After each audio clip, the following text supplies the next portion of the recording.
Totem poles like this one, well, they're more than just beautiful works of art. They typically hold special meaning for Native cultures and recognize important events. Yeah, in the 1890s during the Klondike Gold Rush, the Seattle Chamber of Commerce, they wanted to connect with their neighbors north, and they thought that it would be a good idea to display a totem pole uniquely tied to Native culture. And back then, Seattle was the center for travel to Alaska, Laurel. As the story goes, the Seattle Chamber of Commerce wanted to erect a totem pole in its Pioneer Park, which was at the time the center of downtown Seattle. So in 1899, the Seattle Post-Intelligencer put a delegation on board the City of Seattle. Well, the City of Seattle plied the waters of Alaska a lot during the Klondike Gold Rush era. And so she sailed off to Sitka, where this delegation hoped they would find a totem that was worthy of their park. Now, during this period of time, totems were traditionally on burial grounds, so their mission was indeed a delicate one. So that steamship sails north to Alaska, but passengers on board are told not to believe anything that they hear and only half of what they see.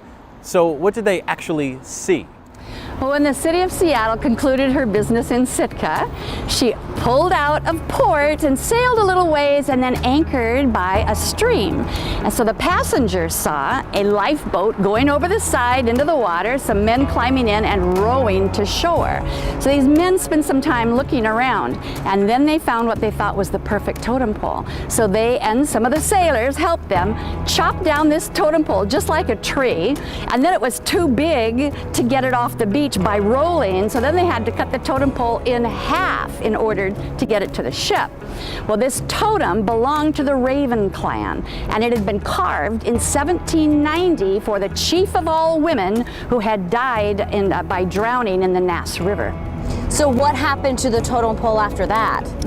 Well, they got it down to Seattle, put it together, and erected it in Pioneer Park. Much jubilation and clapping and enthusiasm from the citizens of Seattle, according to a newspaper article. However, the Tlinkits were not so happy.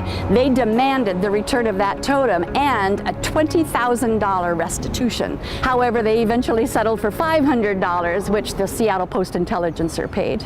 So that totem, does it still stand there today in Pioneer Square? Oh, it stood proudly until 1938, when a reckless smoker tossed a cigarette butt against its decaying base. So the city had to take it down. But in 1940, they erected a brand new totem pole that was carved by the descendants of the original carvers of the one that they stole. So the next time you're in Seattle, swing by Pioneer Park and you'll know the backstory behind the magnificent totem pole standing in the square.